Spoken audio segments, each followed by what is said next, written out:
The number one quality for success in business, according to the study of the presidents of the Fortune 500, of the Inc. 500 fastest growing companies in America, is unbridled optimism. These people are so positive they should be arrested and held in padded cells. They are so positive about the future of their business that no matter what happens, they just overwhelm every difficulty. It never occurs to them that they will not be successful. They will just be successful in a different way. Now, how do you become an optimist? Well, optimism is like mental fitness. Just like if you want to be physically fit, you work out physically with your body. If you want to be mentally fit, you exercise your mind. So there's 4 things that you can do for the rest of your life to be a really positive person. Number 1 is to think and talk about your goals and how to achieve them. Is when you're thinking and talking about your most important goals, both business and personal, and you're thinking about the actions that you can take to achieve those goals, and you're actually taking those steps, your sense of optimism goes up dramatically. Number 2 is to look for the good in every situation. One of the facts is that you're going to have nothing but problems and difficulties and obstacles all your life. That goes with the nature of being in business. The only question is, how do you respond to them? And the answer is always look for something good. This, by the way, is a discovery made in interviewing thousands of the most successful people, is they make it a habit. Whenever something goes wrong, they say, well, that's good. And then find out something good about it. And there's always something good. No matter how bad the situation is, there's always something good that comes from it. The third way to become an optimist is to seek the valuable lesson in every setback or difficulty. This is the most important, perhaps, of all, is that you can focus on the problem and the loss, or you can focus on the lesson and what you can learn to be better next time. And whichever one you focus on determines whether you're positive or negative. If you are thinking about your goals, you're always positive. If you're looking for the good, you're always positive. If you're looking into your biggest problem today for the lessons you can learn from that problem, you'll always be positive. And the fourth key to optimism is to continue to learn and grow. Continue to learn new things that can help you to achieve your most important goals. And then, of course, take action. But you'll find that leaders are learners. They're constantly learning new things. And whenever you learn something new that can help you, it makes you happy. It makes you positive. It releases endorphins in your brain. If you want to change the results you're getting in the outer world, you have to reprogram your system so it takes you to a different destination. And there's several ways to do it. Let me just give you a couple of ideas. Set a clear goal of where you want to be and what you want to do and what you want to achieve sometime in the future. It could be as simple as saying, I earn X number of dollars by this particular year. Always start a goal with the word I. Always follow it with an action verb, I earn. Be specific about the amount, not just more money, but the exact amount by this particular date. This is accepted by your subconscious mind as a command, like a command from head office down to the manufacturing floor. Your subconscious mind then accepts that command as an order and goes to work to bring it into your life, and it works 24 hours a day. So everything starts with your making a positive statement about the desired future event, but you always say it in the present tense as though it were already true. You don't say, I will lose this amount of weight, you say, I weigh this number of pounds. Now, another thing that you can do is act as if you already had the goal that you desire. So let us say, for example, you want to be financially independent. You want to be financially successful. How would you behave if you were financially successful? How would you dress? How would you organize your life? How would you treat other people? Sometimes I say, imagine that you are financially independent. You're independently wealthy, and you're only doing your current job as a courtesy to your boss and to keep yourself busy during the day. But basically, you're an extremely wealthy person. You've inherited an enormous amount of money from some source. How would you behave if you were already the wealthy person that you desire to be? Many people don't realize that if you behave like a poor person, there's an old saying that poor folks have poor ways. If you behave like a poor person, you'll always be poor. If you dress like a bum, if you have a messy home or apartment, if your car is dirty with junk in the back seat, that's how poor people live. And what happens is you're surrounding yourself with the image of being poor. And you cannot change your outer world until you change your inner world. And the one final thing that you can use to reprogram your mind is to talk to yourself positively about the person that you want to be and the things that you want to have. When you see a beautiful car, you say, I drive a car like that pretty soon. When you see beautiful clothes, you say, those are the kind of clothes I wear. When you see beautiful homes, you say, I'm going to live in a house like that. Just keep talking to yourself about the things that you want to have and the person that you want to be. And each time you do, you're reprogramming. And your subconscious mind is accepting your new commands and is working 24 hours a day to bring them into your life. Just give it a try and see what happens. Now, I have written a book called $1 Million Habits. It has 12 chapters, 12 critical areas of life. And in each chapter, there's 20 or 30 habits. So let me give you some of the best. Number one, develop the habit of daily goal setting and goal orientation. What does this mean? This means when you go to sleep at night, think about your goals for the coming day. Make a list for each day of all the goals, the little goals you're going to accomplish that day. Keep a journal and write down your goals on a regular basis. When you're driving through the day, think about your goals. When you're talking to other people, think about your goals. You see, you do become what you think about most of the time. You do achieve what you think about most of the time. So all successful people and all wealthy people think about their goals most of the time. Second of all, be results-oriented. Now, results-oriented people are always thinking of the most important things that they can do right now to achieve their most important results. Successful people make a list of everything they have to do, and before they start working, they set priorities on the list. Here's a great way to become result-oriented. Actually, it's life-changing. Ask yourself, once you have your list for the day, if I could only do one thing on this list before I was called out of town for a month, what one activity would I want to be sure to get completed? And put a circle around that and start on that activity immediately, first thing, and then discipline yourself to work nonstop until you complete that one activity. This simple technique has taken people from rags to riches all over the world for at least 100 years. Pick your most important task and start on it immediately, and then discipline yourself to stay with it until it's complete.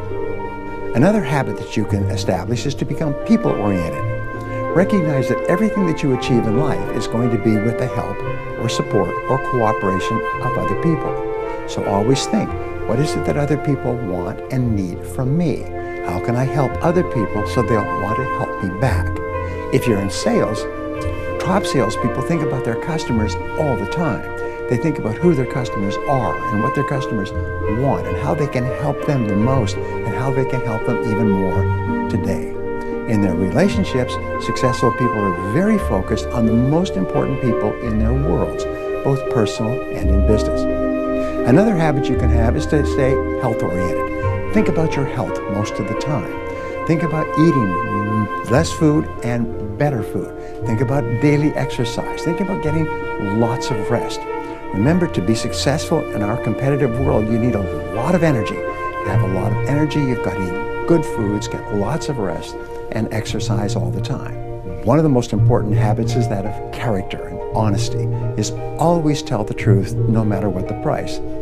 And the final characteristic, the final habit, is that of self-discipline. And I have written and spoken upon this for years and years and years, but self-discipline seems to be the foundation habit that makes everything else possible.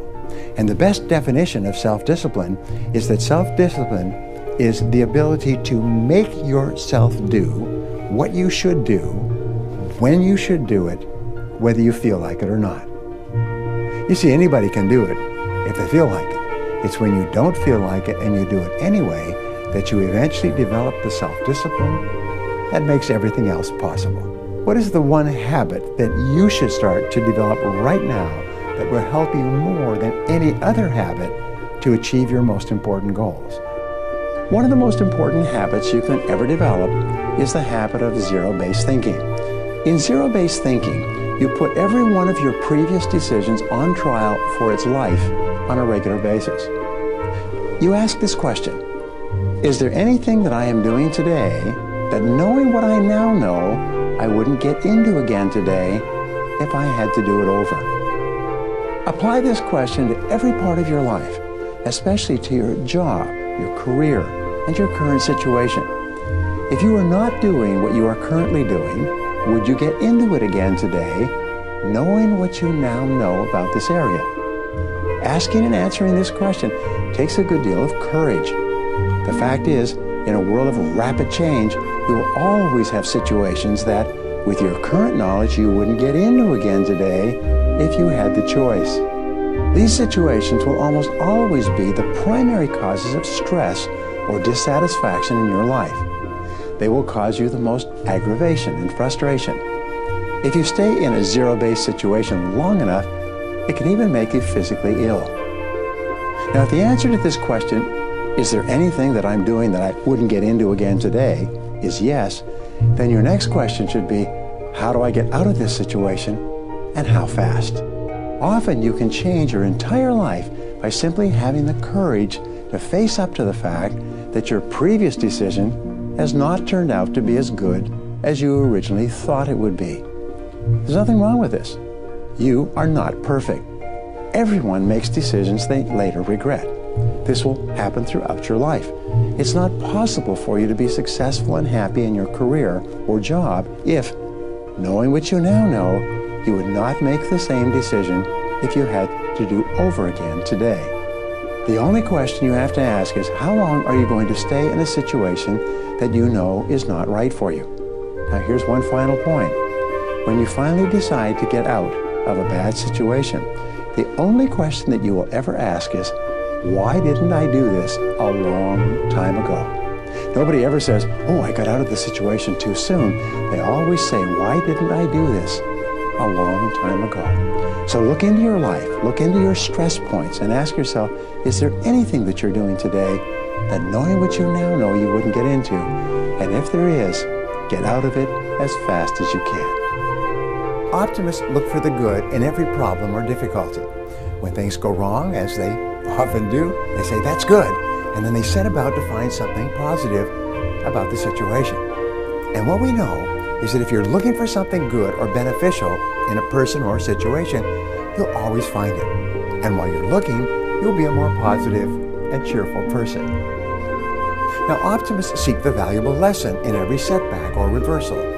Rather than getting upset and blaming someone else for what has happened, which is what most people do, they take control over their emotions by saying, what can I learn from this experience? So resolve today to develop a positive attitude towards yourself, the people around you, and your life. Happiness is the progressive realization of a worthy goal or ideal. When you actually feel yourself moving progressively toward achieving something that's important to you, you feel happy, and your brain releases endorphins. Now, endorphins are different from dopamines, but endorphins are nature's happy drug. They make you happy. Endorphins make you more creative, they make you calmer, they make you more personable, they make you more focused, and they give you more energy. So people who have high levels of endorphins are very healthy. They sleep well, they're very personable, they're creative all the time, and you can actually develop a positive addiction to endorphins. And the way you do that is you work on things that are moving you toward your goals on a regular basis. And so every day you feel this forward progress, this forward momentum. Human beings are designed so that we're only happy when we feel effective, when we feel that we are accomplishing something, when we feel productive, when we feel valuable. There's one of the challenges we have with welfare in any country that has it, but especially in the US, is people can very quickly get addicted to welfare, but by becoming addicted to welfare and free money, they become angry, they develop feelings of inferiority, they become alcoholic, all the joy in life is gone when they're not doing something productive, when they're not contributing. The rule is that your self-esteem and self-confidence are largely determined by the degree to which you feel you are putting more in than you're getting back out. It's a very simple concept, is you feel that you're actually contributing more than you're getting. If you're at a job and you feel that you're not contributing as much as they're paying you, you feel really angry. It seems to have a deep negative effect on your personality. But when you feel that you're doing a great job, that you're really making a difference or a contribution, you feel wonderful about yourself. And the only way that you can achieve that is by having clear goals and then focus. If you sincerely want to be rich, to achieve all your financial goals, and to retire as a self-made millionaire, one of the smartest things you can do is to develop the habits of thinking and acting that have enabled others to become self-made millionaires. What is so hard about this to understand? Most people are thinking of how little money they have. They worry about being broke. They're worried about lack and poverty. They're worried about the prices of everything, and they're wondering why they're not flourishing financially, because they're thinking about poverty and lack rather than prosperity and abundance. Now, these habits of financial success are learnable, as all habits are, by practice and repetition. In other words, you can program yourself to think like self-made millionaires. And remember, it has to start on the inside before it ever comes true on the outside. Achieving financial success is very difficult, and it does not happen by accident. It happens by very deliberate design and a long period of disciplined persistence in doing the things necessary. Now, at a certain point in life, each person comes to a crossroads with his or her financial goals. One road leads in the direction of earning, saving, and accumulating, while the other road leads in the direction of earning, spending, and getting into debt. And 80% of the population take that road because it's fun and easy. Now, as a fully responsible adult, you must decide which road you're going to take. And no matter what road you've taken up until now, you're free to choose the road that you're going to follow from this day forward. One of the great lines that I teach is that it doesn't matter where you're coming from. All that really matters is where you're going. You can't change the past, but you can totally change the future by taking a different direction today. There's a great story about Mike Todd, a theater director who had invested all of his money in a production and lost it all and was broke. And someone once asked him, "Hey, Mike, how does it feel to be poor?" He said, "I'm not poor." He said, "Poor is a state of mind. I'm just broke, and that is temporary." And within a few months, he was back on top again. He was once more a self-made millionaire because he had the mindset. So self-made millionaires did not gain financial success merely by luck. Luck does not factor into it. In order to become a self-made millionaire, you must set financial goals and work toward achieving financial success every day. And if you do that persistently and consistently, day by day, week by week, month by month, you will achieve all your financial goals. How do you become a great problem solver? And the answer is you focus on the solution rather than the problem. You think intensely about solutions all the time. Now, what is it that average people, the bottom 80% of people, think about when a problem arises? The answer is who did it and who's to blame. They are focused on the past and the problem. What's the problem and who's to blame? What is it that top people do? They say you cannot change a past event. This problem has occurred, so now it is a reality. So the only question now is, what do we do about it? How do we solve it? What is our next action? And so when you constantly think in terms of solutions, you become more and more valuable. And the more you think in terms of solutions to any problem in your life, the more you come up with solutions, the more creative you become. You become smarter and brighter. And when you are solving problems and discussing different choices and alternatives, you become more positive, you become more powerful, you become more influential, and eventually people say, you've got a problem, take it to him, take it to her, because they're really good at solving problems. And your mind is in problem-solving mode all the time. It's like it's clicked on and running all the time. And so you start throwing problems in the top of your hopper, and the solutions are coming out all the time. Because you think about solutions, not blame. When you think about blame, it shuts down your brain.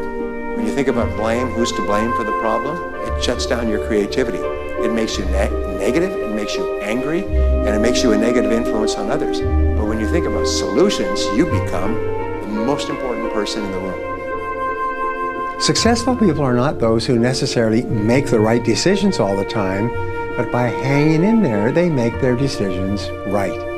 If they make a mistake, they accept it. They learn as much as possible from it, failing and making mistakes, and carry on. The more you fail and the more mistakes you make, the smarter you become, and the more likely it is that you will eventually achieve your goals. You also need the courage to accept complete responsibility for your life, which means to take ownership for results. You need the courage to refuse to make excuses or to defend yourself. You need the courage to say, over and over again, I am responsible. I am responsible, and refuse to blame anybody else.